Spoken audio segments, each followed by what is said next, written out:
C'est reparti. Là, je veux te raconter certaines choses qui varient, que ce soit de la violence, des plans d'armement ou encore l'occasion d'une vie. Abonnez-vous pour plus de renseignements, on y va.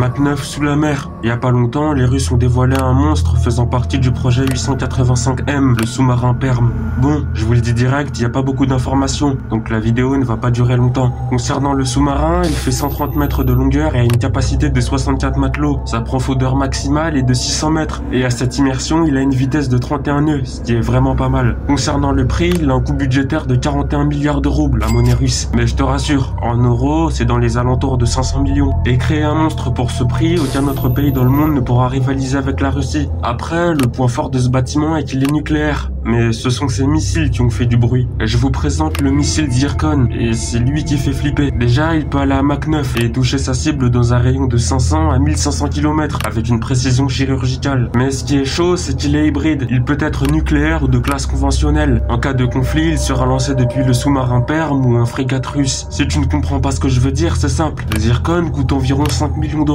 Et faire tout ce qu'il fait à ce prix, c'est limite du cheat.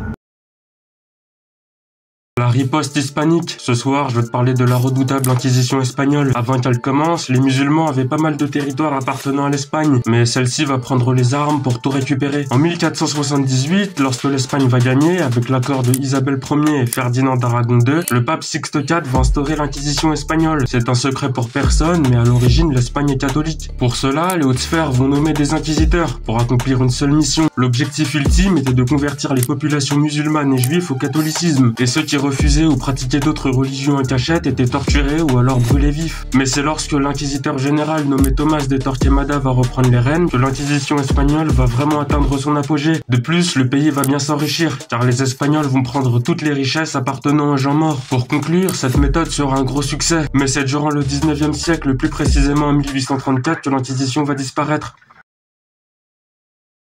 La ruée vers l'or du Klondike. 1896. À cette époque, plusieurs prospecteurs dont George Carmack et son frère Shokun Jim cherchaient des matières premières en Alaska, plus précisément au Yukon. Mais un jour, un prospecteur nommé Robert Anderson va leur conseiller de descendre la rivière du Klondike. Petite parenthèse, mais Anderson est un homme oublié, car ce gars savait très bien où trouver l'or. Après, ça reste que mon avis. Et quelques jours plus tard, les deux chercheurs vont découvrir plusieurs kilos d'or dans la rivière du Klondike. Après cet événement, d'autres prospecteurs vont commencer à chercher dans la rivière. Et eux aussi trouveront de l'or. L'ascension sera tellement forte que la presse commencera à en parler. Des navires américains reviendront au pays remplis d'or. Et pour ne rien arranger, deux prospecteurs sont revenus du Klondike avec un très gros pactole. Ainsi, c'est le 15 juillet 1897 que la ruée vers l'or va officiellement commencer. D'après les sources, 5000 personnes vont abandonner leur emploi pour se lancer dans l'aventure du Klondike. Mais la route sera très difficile, car sur 100 000 personnes, seulement 40 000 vont arriver à destination. Pour conclure, l'histoire ne sera pas toute belle, car au total, 4 000 personnes vont trouver de l'or au Klondike, sur 100 000 personnes, et la majorité des gens ont mis toute leur économie dans la ruée, donc ils ne pouvaient pas rentrer chez eux. Résultat, ils étaient bloqués à Dawson City, où ils travaillaient en tant qu'ouvriers pour être payés une misère. Et c'est en 1898 que la ruée va définitivement se terminer. N'hésite pas à me poser des questions pour plus d'infos.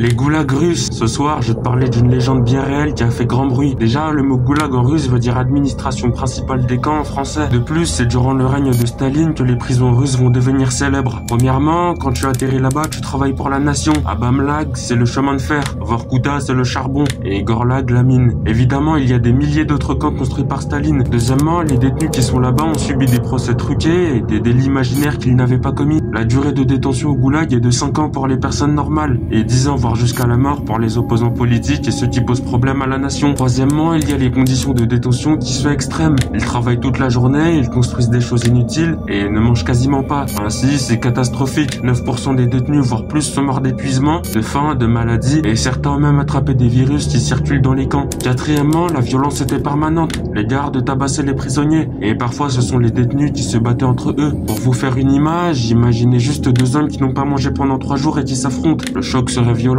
Et bien sûr, personne ne sait pas. Autant vous dire que quand vous êtes remis en liberté, vous n'êtes plus la même personne. Pour conclure, c'est quand Nikita Khrouchtchev va prendre la succession de Staline que les camps vont devenir moins violents. Mais les archives soviétiques estiment que les travaux de Staline ont fait plus de 2,5 millions de morts, sur un total de 18 millions de détenus.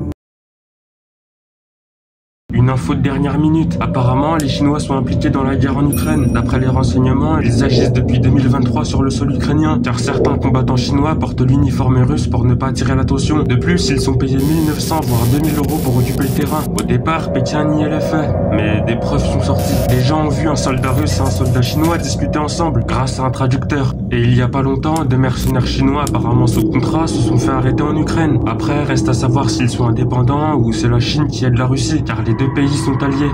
Ah, la situation est vraiment tendue là-bas. Mais t'inquiète pas, je te tiens au courant. J'arrive à la fin de mes infos. N'hésitez pas à laisser un com, likez et abonnez-vous. À plus.